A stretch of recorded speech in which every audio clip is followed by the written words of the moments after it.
C'est notre séquence nature. Rendez-vous avec Quentin Salem, ingénieur projet senior en R&D bio inspiré chez Bioxégie. Bonjour Quentin.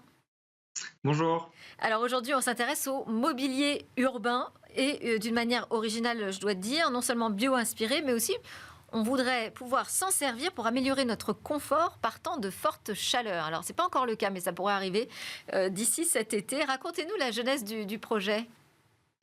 La jeunesse du projet, c'est la ville de Montpellier qui est venue nous voir et qui nous a dit écoutez, aujourd'hui, on est plutôt conscient que on va être soumis à des très fortes périodes de canicule qui vont être récurrentes et très intenses. Or, on est une ville assez minérale et aujourd'hui, on aimerait proposer via nos infrastructures des mobiliers urbains qui vont améliorer le confort thermique des usagers et notamment des usagers qui attendent le bus.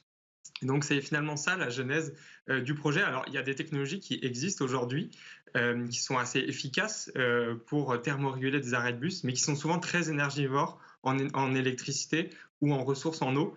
Et c'est ça le propre du biomimétisme, c'est de proposer des solutions qui vont être sobres et surtout efficaces. Alors, vous avez dit le mot, effectivement, on va s'intéresser aux arrêts de bus. Mais vous êtes allé chercher quoi comme inspiration dans la nature ?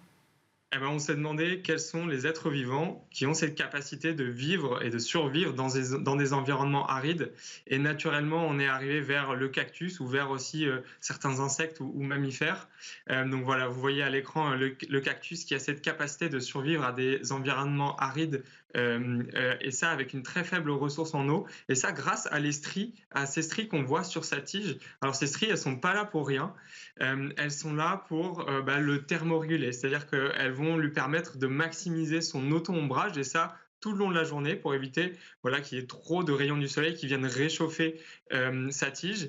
Mais elles sont aussi là pour créer des zones ensoleillées et des zones d'ombre. Ça veut dire qu'il va avoir des zones chaudes et des zones plus fraîches. Donc, il va avoir des mouvements d'air convectifs, passifs, qui vont venir refroidir naturellement sa surface et donc participer à sa thermorégulation. Donc voilà le genre de mécanismes biologiques sur lesquels on est venu s'inspirer pour designer notre arrêt de bus. Alors, parlez-nous justement de cet arrêt de bus bio-inspiré. Expliquez-nous comment il est conçu. On est parti de ces mécanismes biologiques-là. Alors là, je vous ai parlé du cactus. Et d'ailleurs, on a reproduit les stries du cactus sur ces parois verticales en bois qu'on voit là. Donc, on recrée ces stries verticales qui vont thermoréguler la zone d'attente. Elles vont aussi permettre d'offrir un ombrage déporté assez important, et ça, surtout quand le soleil va être bas. On va aussi proposer une assise, un assis debout qui a cette particularité d'être en terre cuite. C'est un matériau poreux qui va absorber l'humidité de la nuit pour la relâcher le jour. Et surtout, on est venu y mettre ce qu'on appelle un changement de phase au cœur de cette brique. Ce matériau va jouer un peu comme une batterie thermique. C'est-à-dire qu'il va emmagasiner la chaleur de la journée pour la restituer le jour. Et comme ça, on va éviter qu'elle s'accumule à la surface de l'assise. Et donc, on va offrir une assise qui va être fraîche le plus longtemps possible.